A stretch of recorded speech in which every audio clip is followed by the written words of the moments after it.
अब आपको लिए चलते हैं सीधे कोरोना पर यूपी सरकार की प्रेस कॉन्फ्रेंस में। किसी प्रयास के स्वयं ही ठीक हो जाते हैं, इसलिए इससे हमें डरना नहीं है। और अगर किसी में कोई लक्षण आते हैं तो सरकार ने निःशुल्क चिकित्सा की, निःशुल्क जांच की व्यवस्था की है। हमें सामने आना चाहिए, इसमें कोई स्टिग्मा नहीं है, इसमें किसी प्रकार की हीन भावना की आवश्यकता नहीं है। ये संक्रामक बीमारी है, किसी भी हो सकती है, इसलिए सामने आइए, अपनी जांच कराइए और अगर जांच में आपके लक्षणों के आधार पर जांच में अगर आपको संक्रमण पाया जाता है तो सरकार आपकी निःशुल्क चिकित्सा कराएगी। अब मैं अनुरोध करूंगा अपर मुख्य सचिव गृह एवं सूचना से कि वो अपनी बात करें। आज माननीय मुख्यमंत्री जी ने ग्राम रोजगार सेवकों के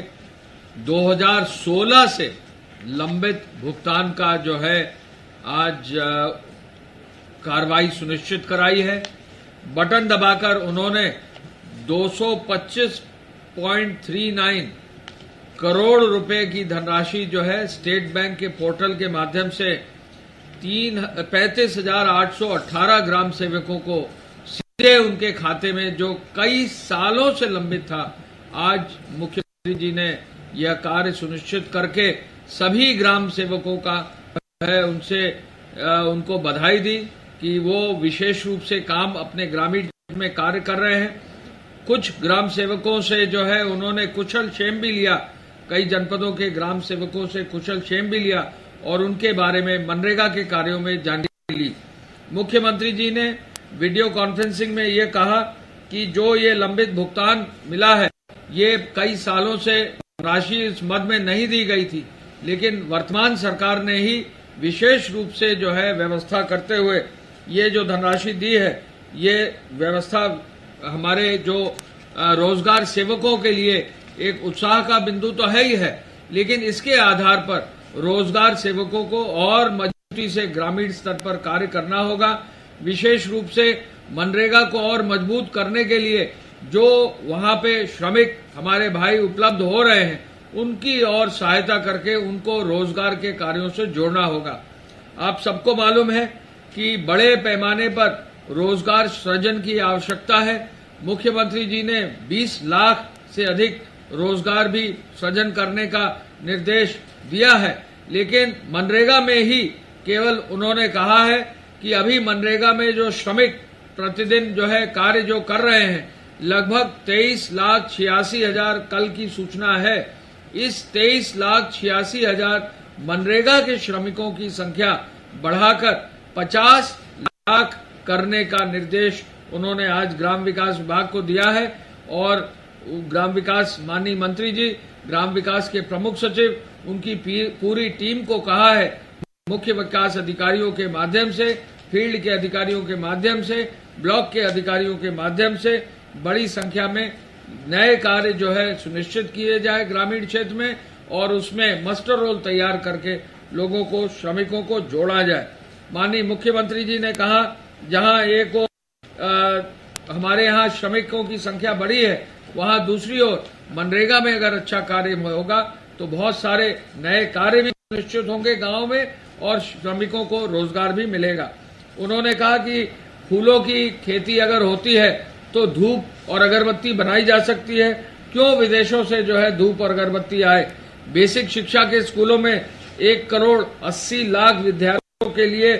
ड्रेस, स्वेटर, बाकी और सामान जो है तैयार होता है। यदि ड्रेस और स्वेटर जो है सेल्फ हेल्प ग्रुप के माध्यम से कहीं रोजगार प्रदान करते हुए ग्राम स्तर पर, स्थानीय स्तर पर तैयार हो जाता है, तो इससे भी रोजगार जो है उसको मिलेगा। कृषि विज्ञान केंद्रों के माध्यम से किसानों की खेती के विविधीकरण के लिए प्रशिक्षण चलाने का भी उन्होंने निर्देश दिया और जन सामान्य के जीवन में व्यापक परिवर्तन लाने और रचनात्मक कार्यक्रमों को प्रारंभ करने का भी उन्होंने निर्देश दिया है। उन्होंने ये भी कहा है कि जो भी रोजगार सेवक हो वो जॉब कार्डों का विवरण लेकर उसका वितरण करें, आवेदकों का कार्य का आवंटन करें, ग्राम सभा की बैठक आयोजित कराएं, सामाजिक लेखा परीक्षा की मदद कराएं, मास्टर रोल प्रतिदिन श्रमिक की उपस्थिति दर्ज करें और श्रमिकों के जॉब कार्डों को नियमित रूप से अद्यतन किए जाने की व्यवस्था करें। उन्होंने एक महिला रोजगार सेवक से ये भी पूछा कि क्या आपके पास जो है स्मार्टफोन है, उसने कहा मेरे पास है। मुख्यमंत्री जी ने उनको जो है सलाह दी कि आप अपने स्मार्टफोन से जो है प्रतिदिन जो मजदूर कार्य कर रहे हैं ग्राम में, उनका विवरण लेकर जरूर वो जो है अपने डेटाबेस में एंटर जरूर करें। इसी अवसर पर 3 करोड़ 70 लाख रुपया ग्राम विकास विभाग ने अपनी ओर से कोविड केयर फंड के लिए मुख्यमंत्री के लिए आज उपलब्ध कराया है। माननीय मुख्यमंत्री जी ने इस कार्यक्रम के बाद टीम 11 की बैठक की। टीम 11 की बैठक में उन्होंने सभी जरूरतमंद और पात्र लोगों को राशन कार्ड देने का निर्देश दिया है। कई जगह पर किन्हीं कारणों से यदि कोई छूट गया है या कहीं बाहर से आया है, यदि परिवार का कहीं नाम छूटा हुआ है, उन्होंने सख्त हिदायत जिलाधिकारियों को दी है, फील्ड के अधिकारियों को दी है कि छोटे छोटे ऐसे जो भी लोग हो उनको हर हालत में राशन कार्ड दें। एक मामला उन्होंने संज्ञान में लाया जहां बच्चों का जो है राशन कार्ड नहीं था, तो उन्होंने कहा ऐसे बच्चों के लिए भी राशन कार्ड बनाने की व्यवस्था किस रूप में की जा सकती है सुनिश्चित किया जाए और तत्काल इसको व्यवस्था में लाया जाए। माननीय मुख्यमंत्री जी ने सभी ग्राम पंचायतों में, शहरी निकायों में वार्ड स्तर पर बेहतर सर्वेलेंस के लिए विशेष रूप से उन्होंने निर्देश दिया है। आप सबको मालूम है कि बड़ी संख्या में अब हमारे यहाँ हमारे प्रदेश में ट्रेनों के माध्यम से, बसों के माध्यम से, अन्य साधनों के माध्यम से बहुत सारे श्रमिक और कामगार बाहर से लौट रहे हैं। आज इस समय तक लगभग 233 ट्रेनों में 2,81,400 से अधिक श्रमिक आ चुके हैं केवल ट्रेन से। ये पिछले 5-6 दिन में केवल ट्रेन से 233 ट्रेनों से 2,81,408 श्रमिक जो हैं आ चुके हैं। आज 12 ट्रेनें आ चुकी हैं और भी अधिक ट्रेनें आने की संभावना है और लगभग अन्य प्रदेशों से 190 ट्रेनों की अनुमति अब हम दे चुके हैं जो अगले 2-3-4 दिन में आएंगी और इसमें भी लगभग 2,24,000 श्रमिक जो है आ सकेंगे। हम लोग जो हमारे प्रदेश में जो व्यवस्था है उसमें अब लगभग 44 रेलवे स्टेशन पर जो जनपद स्तरीय हैं या मंडल स्तरीय हैं वहां ट्रेनें आ रही हैं और बड़ी संख्या में जो ट्रेनें आ रही हैं उनके माध्यम से लोग वापस आ रहे हैं और अंततः अथवा जो है उनका मेडिकल चेकअप कराते हुए, उनका पूरा विवरण rahat.nic.up में अंकित कराते हुए, उनका स्किल का विवरण लेते हुए उनको होम क्वारंटाइन में भेजने से पहले जो इंस्टीट्यूशनल क्वारंटाइन है वहां पर लाकर उनकी पूरी जो है व्यवस्था करते हुए फिर जो है होम क्वारंटाइन में भेजा जा रहा है। ये जो श्रमिक आ रहे हैं ये आगे कई प्रदेशों से आ रहे हैं। इनमें जो प्रदेश अभी तक जहां से श्रमिक आए हैं वो है गुजरात, जहां से 144 ट्रेनें आ गई हैं, महाराष्ट्र जहां से 31 ट्रेनें आ गई हैं, पंजाब जहां से 38 ट्रेनें आ गई हैं, तेलंगाना जहां से 4 ट्रेन आ गई हैं। हमने 2 ट्रेनें जो है उत्तर प्रदेश के अंदर ही झांसी से पहला जो है ये प्रयास हुआ है कि प्रदेश के एक छोर से दूसरे छोर ट्रेन चलाई गई है। ये पूरे देश में पहली बार ऐसा हुआ है कि प्रदेश में ही एक छोर से दूसरे ट्रेन चलाई गई है। झांसी से भी जो बॉर्डर पर, मध्य प्रदेश के बॉर्डर पर लोग, तमाम सारे लोग आए थे, उनकी व्यवस्था करने के लिए मुख्यमंत्री जी ने विशेष आदेश दिया कि इतनी भारी संख्या के लोगों को आप बस से ना भेजकर ट्रेन से भेजें। रेलवे के से हम लोगों ने निवेदन किया, ट्रेन की उपलब्धता सुनिश्चित हुई और 2 ट्रेन डेली अब झांसी के बॉर्डर से